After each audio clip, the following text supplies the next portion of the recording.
Ozodbek Nazarbekov qo'shig'i uchun pul qistirildi. Assalomu alaykum hurmatli tomoshabin do'stlar, kanalimizga xush kelibsiz. O'zbekistonda sodir bo'layotgan muhim yangiliklarni o'tkazib yubormaslik uchun kanalimizga obuna bo'lib, like hamda podpisatsiya tugmachasini bosib qo'yishni unutmang.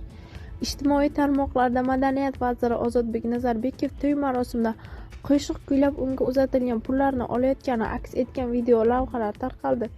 Mazkur holat yuzasidan Madaniyat vazirligi matbuot xizmati rahbari Sirojiddin O'sarov Kun.uzga izoh bergan. Uning ma'lum qilishicha, video 2025-yilning 25-oktyabr kuni vazirlik xodimlaridan birining nikoh to'yida tasvirga olingan. Vazirlik izohida qayd etilishicha, videoda Ozodbek Nazarbekovga to'y ishtirokchilari tomonidan pul uzatilgan bo'lib, bu holat oldindan rejalashtirilmagan. Rasmiy munosabatda ta'kidlanishicha, bunday vaziyatda fuqarolarning xohish idorasini omma oldida rad etish, ularni noqulay ahvolga solib qo'yishi, kamsitish yoki mensimaslik sifatida noto'g'ri talqin qilinishi mumkinligi nisbatga olingan. Shuningdek, vazirlar to'y marosimlarida xonandalarga pul uzatish amaldagi qonunchilik bilan taqiqlanmaganini eslatadi.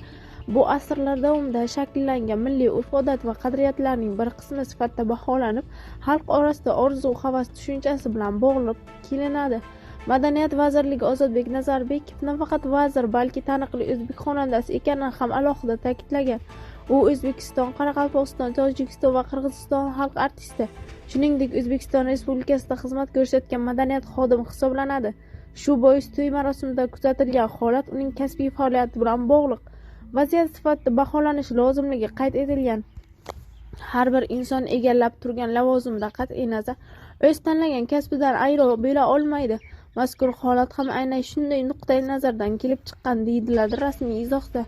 Ma'lum bo'lishicha, Korrupsiyaga qarshi kurashish agentligi mazkur holat yuzasidan Madaniyat vazirligiga ta'kidnoma kiritgan.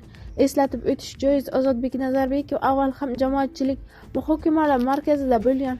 Xususan, u 2024-yil Kingsman kiyimi do'koni reklamasida ishtirok etgan. O'shanda vazir matbuot xizmati bu holatda hech qanday moddiy manfaat ko'zlamaganini bildirgan edi.